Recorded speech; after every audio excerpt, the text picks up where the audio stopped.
Family کو خاص طور پہ پہلے میں اس بک لانچ کی مبارک دینا چاہتا ہوں، کیونکہ فیملی کی ہمیشہ بڑی کنٹریبیوشن ہوتی ہے. جب کوئی کتاب لکھتا ہے یا کام کرتا ہے تو ان کی سپورٹ کی بڑی ضرورت ہوتی ہے. تو میں آپ کے دوستوں کو، آپ کے جو کولیگز تھے، تو اس سیرمنی کے اندر میں آپ کو بھی مبارک دیتا ہوں. اکرام، دیکھیں، مجھے آپ سے جتنی بھی میری بڑی پرانی، میرے خیال میں تقریباً اوور 30 سال ہماری واقفیت ہے. تو جو آپ نے شروع میں بات کی کہ جو چیز میں نہیں بھولتا کہ جب میں نے پالیٹکس شروع کی تو وہ ایسی تھا جب میں نے سوئمنگ شروع کی. میں 4 سال کا تھا، میرے کزن پہلی دفعہ مجھے لے کے گئے. پہلی دفعہ میں نے سوئمنگ پول دیکھا. ایچ کالج کا سوئمنگ پول تھا، زمان پارک سے وہ سارے گرمیوں میں وہاں سوئمنگ کرتے تھے. تو میں نے وہ دیکھا کہ سارے سوئمنگ کر رہے ہیں، باہر انہوں نے مجھے کھڑا کر دیا. تو میں نے ساروں کو دیکھا کہ اوپر ہیں، تو میں نے سمجھا پانی بڑا گہرا نہیں ہوگا کیونکہ سارے اوپر ہیں اس کے. تو میں نے کپڑے مار کے چھلانگ مار دی اس کے، تو سیدھا نیچے چلا گیا. پھر میرے کزنس نے مجھے وہ سوئمنگ سکھائی اور پھر خود سیکھ لی میں نے. تو پالیٹکس بھی ایسی تھی، مجھے کوئی آئیڈیا نہیں تھا پاکستان کی پالیٹکس کیا، نہ میری کوئی فیملی پالیٹکس میں تھی، نہ میرے لوگ تھے جو پولیٹیکل تھے. میں انٹرنیشنل پالیٹکس سمجھتا تھا کیونکہ میں نے یونیورسٹی میں پڑھی ہوئی تھی پالیٹکس. لیکن پاکستان کی جو پالیٹکس کی جو پیکیولیرٹیز تھیں بڑی، یعنی ہماری ہر ملک کا ایک کلچر ہوتا، تو مجھے کوئی آئیڈیا نہیں تھا اس کا. تو اسی طرح میں پالیٹکس میں آیا. تو مجھے جو یاد ہے کہ آپ نے مجھے ایک اپنا گارڈ پرووائڈ کیا پہلی دفعہ جب میں پالیٹکس میں آیا. کیونکہ پاکستان میں یہ تھا نا، جب آپ چیلنج کرتے ہیں، اور میں نے دونوں کو چیلنج کر دیا، یعنی وہ دونوں نے مجھے باری باری کوشش کی کہ میں ان کو جوائن کر جاؤں، ایک طرف پیپلز پارٹی، نون لیگ، اور دونوں کو میں جانتا تھا. بے نظیر میرے سے میری دوستی تھی، اور نواز شریف کو آپ کو پتہ ہے اس کو کرکٹ کا زیادہ شوق تھا، بائی چانس پرائم منسٹر بن گیا. تو میں کیونکہ پرسنلی ان کو جانتا تھا، تو دونوں نے بار بار مجھے آفرز کی. تو میں تو آیا ہی ان کی کرپشن کے اگینسٹ تھا. تو اس لیے پھر میں نے دونوں کو ایک وقت پہ چیلنج کیا، اور پھر وہ ہوا جو میں نے پہلے چھلانگ ماری تھی پانی میں، سیدھا نیچے چلا گیا. تو تب آپ نے مجھے ایس ایم ایس کا آپ کا گارڈ پرووائڈ کیا، مجھے یاد ہے. اور ہمیشہ آپ کو فکر رہی کہ اس کو، یہ سارے مافیاز کے سامنے ایک ہی وقت پہ کھڑا ہو گیا تو اس کو ضرورت ہے گارڈ کی. تو وہ تو ایک سائڈ تھی. دوسری جو آپ کی رائٹنگز ہیں، دیکھیں آپ کی رائٹنگ میں 2 چیزیں جو مجھے بہت پسند ہیں. ایک کہ آپ کی رائٹنگ ہمیشہ اس میں پیٹریاٹزم نظر آتی تھی، ملک کی تکلیف، ملک کی درد نظر آتی تھی. آپ جب لکھتے تھے تو وہ اس طرح ایک انسان لکھتا ہے جس کو ملک کی تکلیف، اور وہ سمجھتا ہے کہ ملک بہتر کر سکتا تھا، اپنے پوٹینشیل پہ نہیں پرفارم کر رہا. ملک میں خامیاں، اگر یہ خامیاں دور ہو جائیں تو ملک بہتر ہو جائے گا. تو یہ کنسسٹنٹلی آپ کی تھیم رہی ہے. اور یہ مجھے ہمیشہ اس لیے پسند ہے کہ دیکھیں، میں اگر کرکٹ سے دیکھوں کہ کرکٹ میں 21 سال میں انٹرنیشنل کرکٹ کھیلا، تو 2 ٹائپ کھلاڑی ہوتے تھے کرکٹ میں. ایک وہ جو اپنے لیے کھیلتا تھا، اور ایک جو ٹیم کے لیے کھیلتا تھا. ہمیشہ ٹیم ڈسٹنگوش کرتی ہیں ان مختلف ٹائپس کے اندر. جو اپنے لیے کھیلتا ہے کبھی ٹیم اس کی عزت نہیں کرتی. میں نے جتنی بھی اپنے کریئر میں دیکھا، جو عزت کسی کی ہوئی، جو ٹیم رسپیکٹ کرتی تھی، وہ ٹیم پلیئر کی تھی، جو ٹیم کے لیے جان مارتا تھا. اسی طرح قومیں ہمیشہ ان کو یاد رکھتی ہیں جو قوم کے لیے درد رکھتے ہیں، جو قوم کے لیے کوشش کرتے ہیں. اپنے لیے تو انسانی تاریخ میں کتنے لوگ آئے، اربوں پتی بن گئے، پیسے بنائے، باہر پیسہ بھی لے گئے، اپنے لیے جیے، تو کبھی بھی قوم ان کو نہیں یاد رکھتی. اور جو ہمارے انڈین سب کانٹیننٹ کے اندر جو ٹریڈیشن ہے، جو صوفی ٹریڈیشن ہے، آپ دیکھیں کہ اگر ہم یہ گیون ہے قرآن کے اندر کہ عزت اللہ کی طرف سے آتی ہے، یہ ہمارا ایمان کا حصہ ہے. تو آپ دیکھیں کہ یہ جو ہمارے بڑے بڑے بزرگ تھے، داتا صاحب، بلے شاہ، بابا بلے شاہ، بابا فرید، ابھی بھی لاکھوں لوگ ان کو جاتے ہیں سلام پیش کرنے کے لیے. تو کیا وجہ تھی؟ کیونکہ وہ انسانیت کے لیے آئے تھے.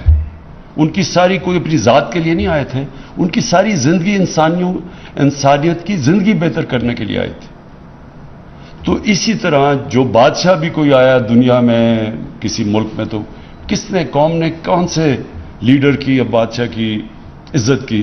ہم کیوں قائد اعظم کی عزت کرتے ہیں جب تک پاکستان رہے گا قائد اعظم کی؟ کیونکہ قائد اعظم نے ذات کے لیے پالیٹکس نہیں کر رہے تھے. سب کو پتہ ہے کہ قائد اعظم مخلص تھے پاکستان کے لیے، وہ صرف پاکستان کے لیے کھڑے تھے. تو اس لیے آج بھی ہم اور ہمیشہ جب تک پاکستان رہے گا تو قائد اعظم کو رسپیکٹ سے ان کا نام لیا جائے گا. جس طرح نیلسن منڈیلا ساؤتھ افریقہ میں 27 سال جیل میں گزار کے سب کو معاف کر دیا کیونکہ اس کا اپنے سے ذات سے بڑا کاز تھا. تو اس لیے اکرام جو آپ کی رائٹنگ وہ میں اس لیے اپریشیٹ کرتا تھا، ہمیشہ کرتا ہوں، کیونکہ آپ ایک اپنی دیانتداری سے کہ کیسے ملک بہتر ہو سکتا ہے آپ لکھتے تھے. لوگ آپ سے ایگری کریں یا نہ کریں وہ مختلف چیز ہے، لیکن پیٹریوٹزم ایک بیچ میں ملک سے جو پیار تھا وہ سامنے آتا ہے. دوسری چیز کہ یہ بھی میرا کرکٹ سے ایک میں نے اپنے کرکٹ ایکسپیرئنس میں چیز دیکھی کہ 2 ٹائپ کھلاڑی ہوتے تھے. ایک کھلاڑی جب گراؤنڈ پہ قدم رکھتا تھا تو اس کی ساری ذہن میں سوچ یہ ہوتی تھی کہ میں اگر ہار گیا تو کیا ہوگا، کہ اگر میں میچ جیتا نہ تو کیا ہوگا، کتنی مجھے ذلت ملے گی، مجھے مذاق اڑے گا، میرا یہ ہوگا. تو ان کی ساری جو مائنڈ سیٹ ہوتا تھا وہ ہار کے خوف سے سارے فیصلے کرتا تھا. اور دوسرا جو کہ چیمپئن بنتا تھا کھلاڑی، وہ ہمیشہ یہ سوچتا تھا کہ میں اگر جیت گیا تو کیا ہوگا. یہ 2 ڈفرنٹ مائنڈ سیٹس ہیں. ایک ہے رومانٹک، ایک ہے جو آئیڈیلزم، رومانٹسزم. دنیا میں کسی نے بھی بڑے کام کیے ہیں تو وہ ہمیشہ آئیڈیلسٹک ہوتا ہے. وہ بڑی بڑی خواب دیکھتا ہے، وہ پکچر کرتا ہے جیت کیا ہوگی اور پھر وہ باقیوں سے بڑا سوچتا ہے. اور دوسرا ہوتا ہے پیسمسٹ، جو کہ ہمیشہ جس کو کہتے ہیں ریئلسٹ، ریشنلسٹ.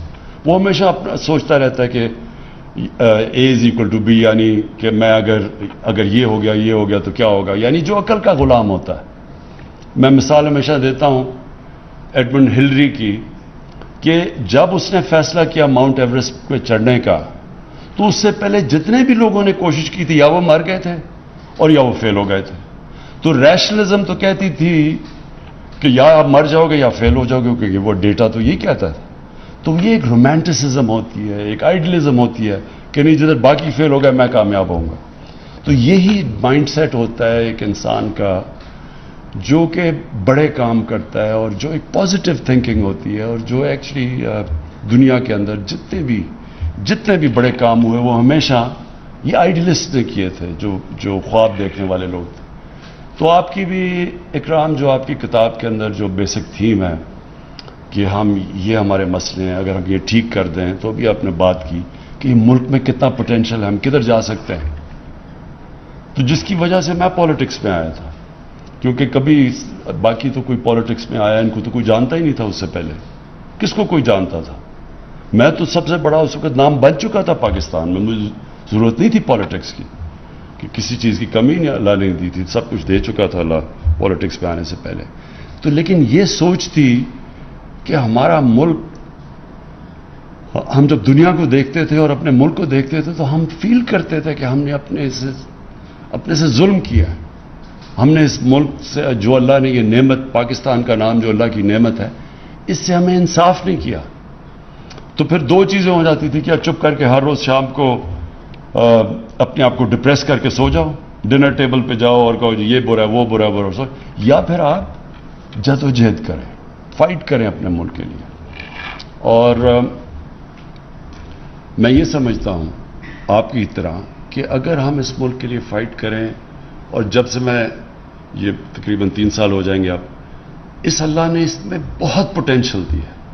کسی فیلڈ میں بھی پاکستان ہم نے انڈر پرفارم کیا، ہر فیلڈ میں کیا. جو آپ نے بات کی ہے منرل ویلتھ، مجھے تو خود ہی اندازہ نہیں تھا کہ ہمارے پاس کاپر گولڈ ریزروز ہیں.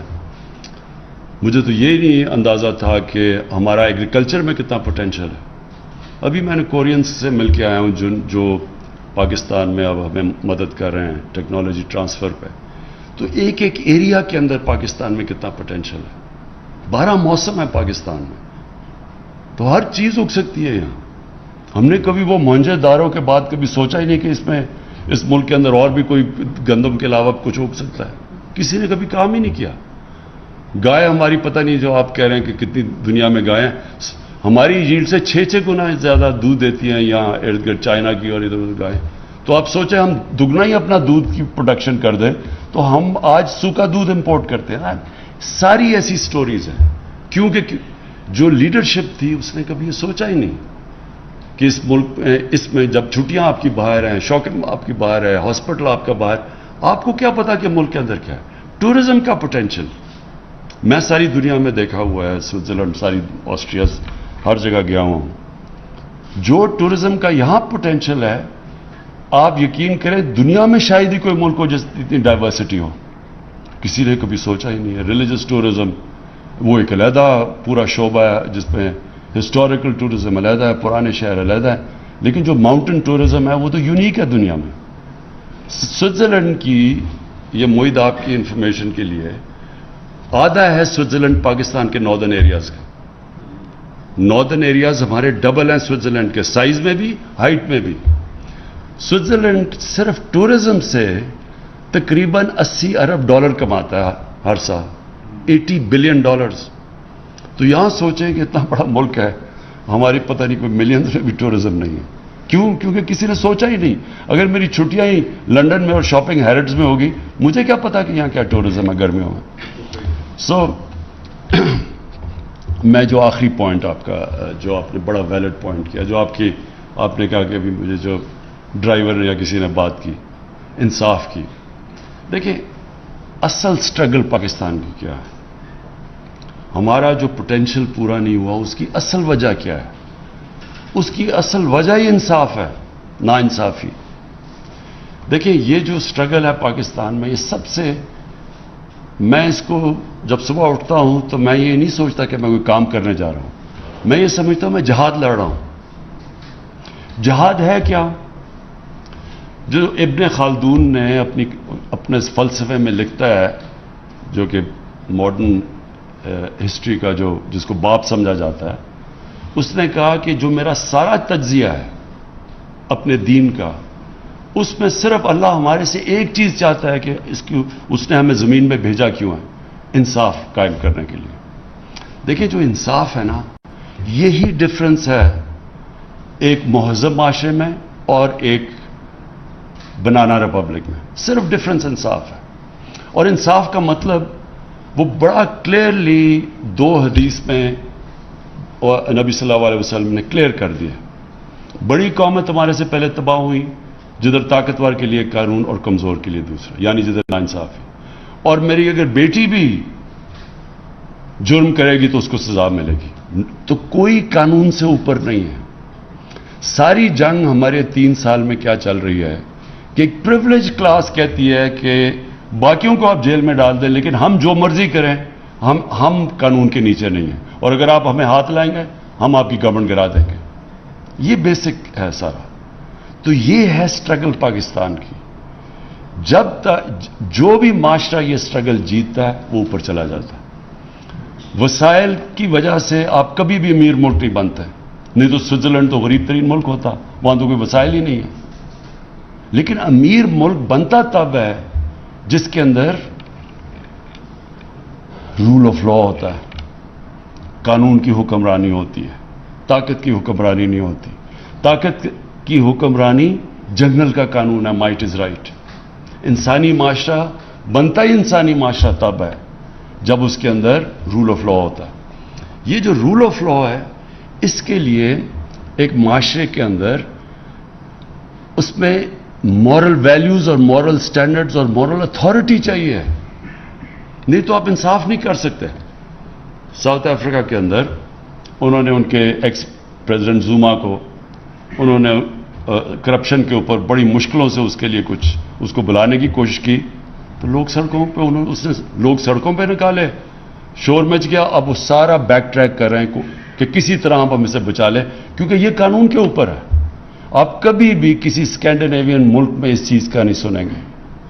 جب وہ آئس لینڈ یا چدربیدا یا فن لینڈ یا آئس لینڈ, جب اس کا ان کے پرائم منسٹر کا نام آیا پیناما میں, سارے لوگ اس کے گھر کے پاس پہنچ کے اس کو ریزائن کرنا پڑا. یہ صرف اور صرف جن معاشروں کے اندر قانون نہیں ہوتا, انصاف نہیں ہوتا, ادھر یہ لوگ ایک پریویلیج کلاس آ جاتی ہے. اور یہ جو آپ نے اگلی بات کی, یہ جو جب ایک پریویلیج کلاس آ جاتی ہے آپ اس کو ہاتھ نہیں لگا سکتے, تو وہ ملک کو تباہ کر دیتی ہے. کبھی بھی پٹواری, غریب, تھانے دار یہ چوری کریں گے, یہ ملک کو تباہ نہیں کرتے, کیونکہ یہ ان کے سوئس بینک اکاؤنٹس نہیں ہوتے یا ان کے میفر میں بڑے فلیٹس نہیں ہوتے. تباہ جو ملک میں کرتا ہے, جو آپ کی رولنگ ایلیٹ جب چوری شروع کرتی ہے, وہ پھر ملک تباہ ہو جاتا ہے. اور اس کی فیکٹ آئی پینل جو یونائٹڈ نیشنز کے سیکرٹری جنرل نے جو اپنے نیچے پینل بنائی ہے اور اس میں بتایا کہ یہ امیر غریب ملکوں میں فاصلے بڑھتے جا رہے ہیں, تو انہوں نے ایکچولی سال کی پوری رپورٹ کیا انہوں نے کہا کہ غریب ملکوں سے ہر سال 1000 ارب ڈالر چوری ہو کے امیر ملکوں میں چلا جاتا ہے, منی لانڈرنگ ہو کے, اور آف شور اکاؤنٹس میں چلا جاتا ہے. تو یہ کوئی غریب لوگ تو نہیں کر رہے ہوتے, یہ ساری رولنگ ایلیٹ ملک سے پیسہ چوری کر کے باہر لے کے جاتی. کیوں کرنا پڑتا ہے؟ اگر میں اربوں روپیہ چوری کروں گا کسی ڈیل میں تو میں بستر کے نیچے نہیں پیسہ چھپا سکتا, لہٰذا مجھے باہر بھیجنا پڑتا ہے. اور تو میں دگنا نقصان کرتا ہوں. پہلے میں چوری میں نقصان کرتا ہوں, پھر جب اس کو ڈالر میں کنورٹ کر کے باہر بھیجتا ہوں اس سے بھی بڑا نقصان کرتا ہوں, کیونکہ ملک میں افیکٹ ہوتا ہے آپ کی کرنسی. یہ منی لانڈرنگ سے آپ کا ڈائریکٹ امپیکٹ پڑتا ہے کرنسی پہ, اور کرنسی پہ امپیکٹ پڑتا ہے جب آپ کی وہ کرنسی گرتی ہے, ساری چیزیں مہنگی ہو جاتی ہیں, غربت پھیل جاتی ہے. یہ سارے غریب ملکوں کا یہ کہانی ہے. ہر جگہ لوگ بیٹھے ہوئے ہیں, ان کے حکمران جن کے بڑے بڑے محلات ہیں ساؤتھ آف فرانس میں, باہر آف شور اکاؤنٹس ہیں, سارے غریب ملکوں کا یہ حال ہے. اس لیے وہ غریب نہیں ہیں کہ وسائل کی کمی ہے, اس لیے غریب ہیں کہ ان کی بھی رولنگ ایلیٹ اس طرح جو ہمارا انہوں نے جس کو اس ملک کو پلنڈر کیا ہے وہ یہی کر رہے ہیں سب. سو وہ اسٹرگل اصل میں یہ ہے ان کو قانون کے نیچے لانے کی. جب آپ رولنگ یہ طاقتور کو لے کے آتے ہیں قانون کے نیچے, تو پھر وہ جو حدیث ہے کہ بڑی قومیں تمہارے سے پہلے برباد ہوئی. جب آپ پریویلیج کلاس کے لیے ایک NRO دے دیتے ہیں ان کو اور غریبوں کو جیلوں میں ڈالتے ہیں, تو وہ پھر حضرت علی کا قول ہے کہ کفر کا نظام چل جائے گا, لیکن یہ جو ظلم اور نا انصافی کا نظام ہے یہ کبھی بھی نہیں چلا, یہ چل ہی نہیں سکتا کبھی.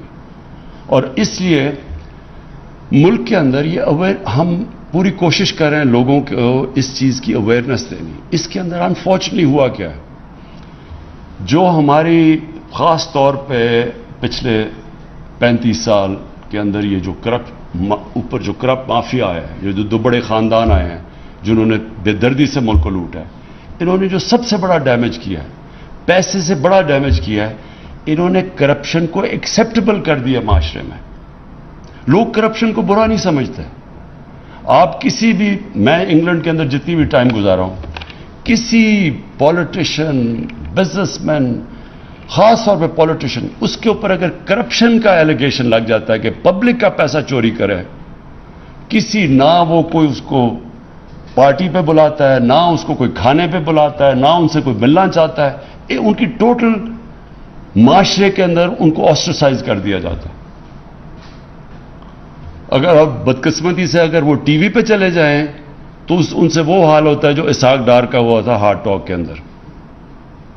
کوئی بخشتا نہیں ہے ان کو, پبلک کی پیسے کی چوری کی کوئی معافی نہیں ہے وہاں. تو معاشرہ لڑتا اس سے. ہمارا انہوں نے ظلم یہ کیا ہے کہ 35 سالوں میں آہستہ آہستہ لوگ ایکسیپٹ کر بیٹھے ہیں کہ ہاں جی کھاتا ہے تو لگاتا بھی ہے. اس طرح کی فولش چیزیں کر دیتے ہیں کہ اچھا جی ایک زرداری سب پہ بھاری. وہ پیسے چوری کیے ہوئے ملک کے, تو ایکسیپٹ کر, جب یہ ایکچولی سب سے بڑی کینسر ہے کہ جب معاشرے کے اندر آپ جرم کو ایکسیپٹ کر جائیں, آپ اس کو برا نہ سمجھیں. مولانا رومی کی سیئنگ ہے کہ ایک ان سے پوچھا قوم کیسے مرتی ہے, مولانا رومی نے کہا جب وہ اچھے اور برے کی تمیز ختم کرتی ہے قوم مر جاتی ہے. تو مورل کولیپس پہلے آتا ہے, پھر فائنینشیل اور اکنامک کولیپس آتا ہے. تو اکرام, میں پھر سے آپ کو مبارک دیتا ہوں, اور میں بالکل یاد ہے مجھے کہ جب ہم شروع کی تھی اور کوئی سمجھ نہیں تھی پالیٹکس کی، تب آپ نے مجھے ایس ایم ایس کا گارڈ دیا، جو اس نے پوری ہماری مدد کی، جو ساتھ کھڑا رہتا تھا، اور ہمیشہ آپ نے فکر کی کہ اس پولیٹیکل جنگل کے اندر ایک نیا آدمی آیا ہے تو اس کو ضرورت ہے، تو آپ نے تب سے مدد کی، تو وہ میں کبھی بھی نہیں بھولوں گا. بہت بہت شکریہ اور بہت مبارک.